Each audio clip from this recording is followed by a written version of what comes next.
Ngayon ikaw ay nagbalik,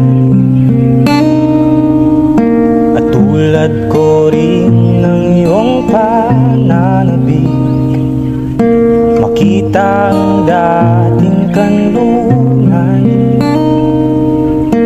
tahanan ng ating tula at pangarap. Ngayon ay naglaho na, saan hanapin pa? Lumilipas ang panahon,